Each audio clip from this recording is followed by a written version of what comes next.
বন্ধুরা, আজকের এই ভিডিওতে এমন একটি সাইকোলজিক্যাল কথা তোমাদেরকে বলবো, যেটা ঠিকভাবে যদি তুমি তোমার মনের মানুষকে বলতে পারো, তবে তুমি তার কাছে আরো অনেক বেশি গুরুত্ব পাবে। সে তোমাকে আরো বেশি বেশি করে ফোন করবে, আগের থেকে বেশি বেশি SMS করবে, দেখা করবে।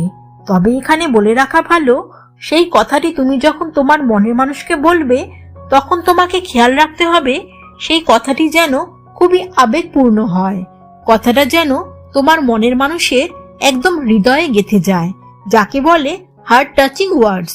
তবে কথাটা কিন্তু খুবই সামান্য। সেটা হলো, দেখো, তুমি কিন্তু চাইলেই এটা করতে পারবে। এই সামান্য কথাটা এতটাই পাওয়ারফুল, সেটা তুমি ভাবতেও পারবে না। এই সামান্য কথাটা তার মনকে এতটাই পরিবর্তন করতে পারবে, যেটা তুমি ধারণাই করতে পারবে না। শুধু এই কথাটা তোমাকে সঠিকভাবে সঠিক সময়ে বলতে হবে। তাহলে এবারে এসো, কেন এই কথাটা এত পাওয়ারফুল সেটা জেনে নিই। প্রথমে তোমাদের এই কথাটার যে শব্দটাতে ফোকাস করতে হবে, সেটা হলো তুমি চাইলেই এটা করতে পারবে। মানে তুমি তাকে বোঝাচ্ছ সে চাইলেই সেটা করতে পারে, কিন্তু সে চাইছে না বলেই দেখা করছে না, ফোন করছে না। পুরো বিষয়টাই তার হাতে। এইভাবে পুরো বিষয়টা তার কোর্টে দিয়ে দেখো কি হয়।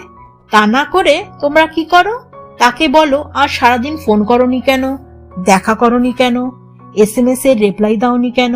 আরে ভাই, তুমি যদি আগে থেকে জেনেও থাকো ও তোমাকে ইচ্ছা করে কল করছে না, তাহলেও তাকে বলা যাবে না, তাকে বুঝতে দেওয়া যাবে না যে তুমি বুঝতে পেরে গেছো যে সে তোমায় ইচ্ছা করে ফোন করছে না। তাই জেনে বুঝেও তুমি ওই ব্যাপারটা ইগনোর করবে। তুমি শুধু বলবে, দেখো, তুমি কিন্তু চাইলেই এটা করতে পারবে। ব্যাস, শুধুমাত্র ওই কথাটা সঠিকভাবে বলে তার উপর পুরো বিষয়টা ছেড়ে দাও। এরপর তুমি চাইলেই কাজটা করতে পারবে। এই কথাটা নিয়ে সে যখন ভাবতে শুরু করবে, তখন সে নিজেকে অনেক ইম্পর্টেন্ট মনে করবে। সে ভাববে, আমার হাতেই তো সবকিছু, আমি চাইলেই তো সবকিছু করতে পারি। আমি যদি ফোন না করি তাহলে তো সে আমাকেই দোষী করবে। তাই সব দায় দায়িত্ব এই কথাটার মাধ্যমে তুমি সুন্দর করে যে তার কাঁধেই চাপিয়ে দিয়েছো, সেটা বুঝতেই পারবে না। বরং এই কথাটা শুনে সে নিজেকে অনেক বেশি বেশি করে ইম্পর্টেন্ট মনে করবে। ভাববে, আমার জন্যই সবকিছু আজকে, আমি এই রিলেশনের সব। তখন দেখবে তুমি কিছু না করে জাস্ট সামান্য একটা কথা বলে তার কাছে কি পরিমাণের একটা গুরুত্ব পাচ্ছ। উদাহরণ হিসাবে একটা কথা বলি, ধরো দেখা করার সমস্যা। তুমি যখন তাকে দেখা করার কথা বলো, তখন সে কি বলে? নানান অজুহাত দেখায়, তাই তো? না, যেতে পারবো না, কাজ আছে, সময় হবে না, কেউ দেখে ফেলবে, সবাই জেনে যাবে, ভয় লাগছে, এইসব নানা রকমের অজুহাত তোমাকে শোনাবে। তখন তুমি কি বলবে? কিছু হবে না, কেউ দেখবে না, আরে আমি আছি তো।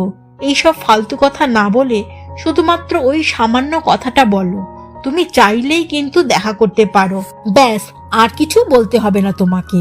তখন দেখবে তোমাকে আর ঘ্যানর ঘ্যানর করে বলতে হবে না। সে তখন নিজেই নতুন কোনো বুদ্ধি, নতুন কোনো উপায়, নতুন কোনো ছুতো ঠিকই বের করতে চেষ্টা করছে।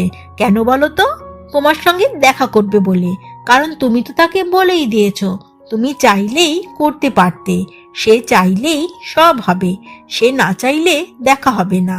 তখন সে নতুন করে ভাববে, বুঝবে যে সবটাই তার উপরে।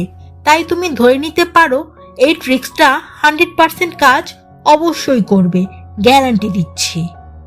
আচ্ছা, আরেকটা এক্সাম্পল দিচ্ছি। ধরো তোমাকে সারাদিন একটাও ফোন করেনি। সেই সিচুয়েশনে তুমি কি বললে? সারাদিন এত ব্যস্ত, একটাও ফোন করার সময় পেলে না, একটা বারও ফোন করার সময় হলো না তোমার। এইসব কথাই তো বলবে তাকে। আরে না, এইসব কথা একদম বলা যাবে না। তুমি শুধু একটাই কথা বলবে, যে তুমি কিন্তু চাইলেই ফোন করতে পারতে।